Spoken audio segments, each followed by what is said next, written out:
Hi, my name is Callista Hayes, and this is my final presentation for The Curious Incident of the Dog in the Nighttime. Okay, so now this is my final concept statement. The Curious Incident of the Dog in the Nighttime is a Simon Stevens stage adaptation of Mark Haddon's novel about 15-year-old Christopher Boone's investigation into his neighbor's murdered dog and the painful family secret he uncovers. This production views the story entirely through Christopher's perception, emphasizing the tension between his need for logical order and a world that behaves in unpredictable, emotionally chaotic ways. My lighting concept centers on two competing visual realities: an inner world of warm geometric precision and mathematical clarity, and an outer world of fracture, high-contrast sensory chaos that overwhelms him. Lighting becomes the primary translator of Christopher's inner experience, sharpening into symmetry and structure when he understands his environment, and destabilizing into flicker, chromatic noise, and fragmentation when he's overstimulated or frightened. On a thrust stage, these shifting visual languages surround the audience, allowing them to experience the collision between order and chaos alongside Christopher, and to understand how he learns not to eliminate either world but navigate between them. This slide represents Christopher's internal logic. These images focus on warmth, symmetry, repetition, and clarity. The light is controlled, intentional, and calm, and this is how the world looks when Christopher understands it. There's a sense of beauty and safety in precision.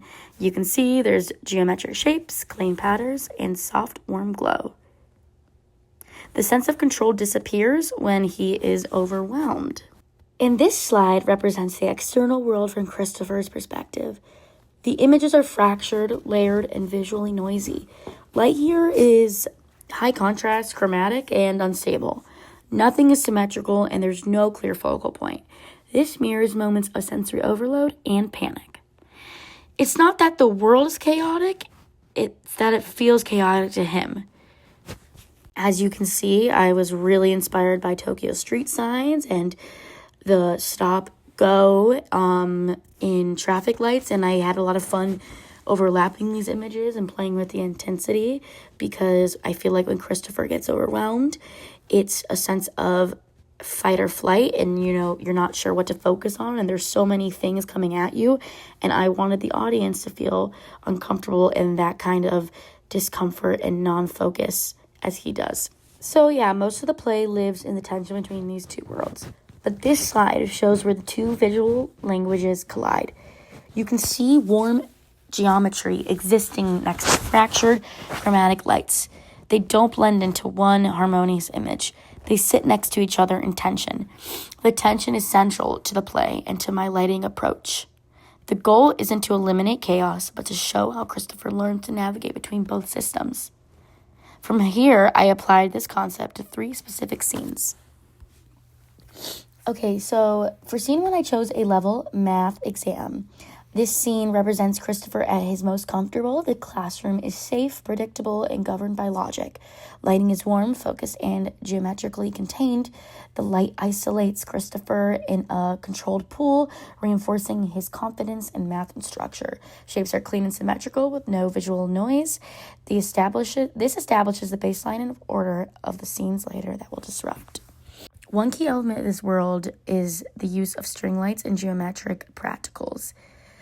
These lights suggest order, repetition, and accountability, visual systems Christopher can understand and trust. They function almost like physical manifestations of his thought patterns. Okay, so my second scene is the London Underground, which is like chaos. This scene represents peak sensory assault, so lighting becomes fractured, claustrophobic, and aggressive. String lights and practical elements are no longer comforting. They pulse, they flicker, or visually crowd the space. Subway signage, imagery, and LED effects compress the environment, creating visual noise from all sides. The lighting attacks from multiple angles, making the audience feel trapped inside the experience. So as you can see, also those signs are like the Tokyo overlapping signs that I had the inspiration from. Okay, and then scene 3, exam results, final moment. This scene does not return to pure order. Instead, it represents coexistence, warm, geometric lights returns, but now includes traces of the chaotic color palette. String lights remain present, but now they exist alongside more complex, unstable elements. This reflects Christopher's growth. The world is still unpredictable, but he has learned how to navigate it. So now to my music sketches, I chose the song Station. So I did the subway scene, and it's like a panic attack sequence. These sketches map how lighting responds directly to the music. The progression moves from quiet control into escalating panic. Pulsing effects align with rhythm and breath. Lighting shifts accumulate rather than change suddenly. String lights move from steady and accountable to erratic and unstable. Color, intensity, and movement build simultaneously. The audience experiences panic through rhythm, not narrative. Panic is built through accumulation rather than a single lighting change. After establishing the visual language and scene progression, I used magic sheets to organize the system and cue logic so the emotional arc could be executed consistently. These sheets help track how order, chaos, and overlap are built across cues. As you can see, my cues go from 350 to 357. And they start with a blackout and end with a blackout. The video you're about to see focuses on a panic attack sequence, which represents the peak of sensory overload in the design.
Now to end it off, here is my cue sheet for my music project.